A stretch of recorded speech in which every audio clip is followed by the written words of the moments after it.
Tuwing tag-init, in demand at isa sa mga pinakahinahanap na prutas ng mga Pilipino ay ang pakwan na mayaman sa electrolytes.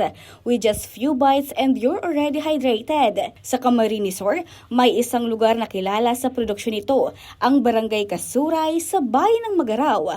Welcome to Barangay Kasuray! Ang mahamis na pakwan! Kilala ang Kasuray bilang pakwan capital ng probinsya dahil sa dami at kalidad ng kanilang ani. Mapula, makatas at matamis.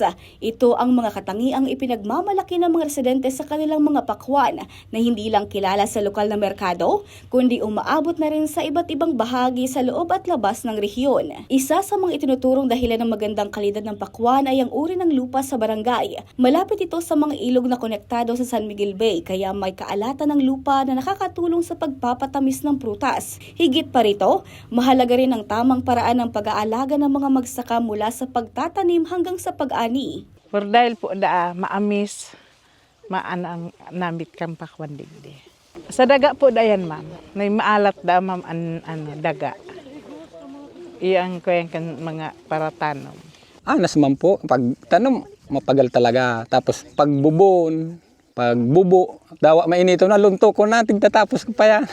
Gusto ko lang na yan, parehas lang ang ko, yan plain baga na tapos-tapos ang pagbubo ko. Ngarig parehas man talubo ninda. Ang samo pong produkto dito sa Kasuray, magayon, masira, maamis, darakula, malutong. Ang pag i-slice mo, talagang siya, malutong, maamis siya. Tinatayang nasa 70% ng mga magsaka sa naturang barangay ang nagtatanim ng pakwan tuwing tag-init, kaya halos lahat ng sakahan ay nakatutok sa produksyon nito. Ayon sa mga magsaka, nakatulong din ang magandang panahon ngayong taon, kaya mas naging maayos ang ani ng pakwan sa Kasuray. Nakulaon pong onda samuya sa Barangay Kasuray na nabibisto po ang samuyang barangay sa pag-abot po sa pagtanim ng pakwan sa buong Kamsur, buong Pilipinas po. Sa Manila po ang satuya pong produkto sikat na sikat, asin yung pong tatangkilikan mga para bakal po duman. So kaya po kami po naugmay di sa Kasuray tinawag kami ngunyan pagkakataon na maka-harvest kami di kaya maugma ang mga tao. Maugma ang mga tao.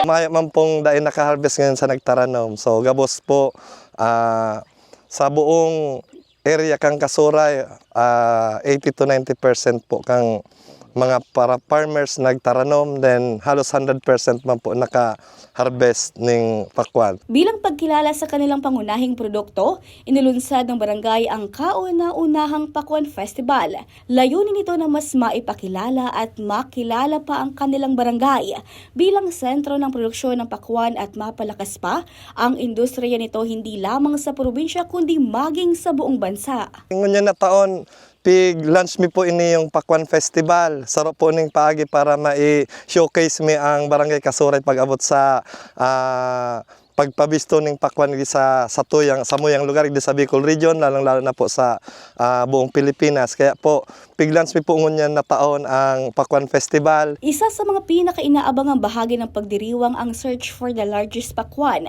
kung saan nagpaligsahan ng mga magsaka sa palakihan ng kanilang ani. Layunin din ng paligsahan na hikayatin ng mga magsaka na paghusayin pa ang kanilang produksyon at mapanatili ang mataas na kalidad ng pakwan mula sa lugar. Karamihan sa mga isinalin na pakwan ay umaabot sa higit 10 kilo ang bigat.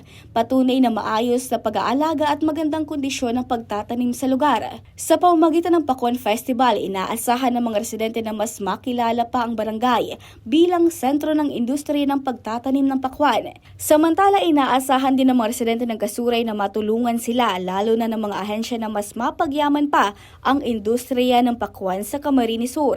Regine Boy, CSN.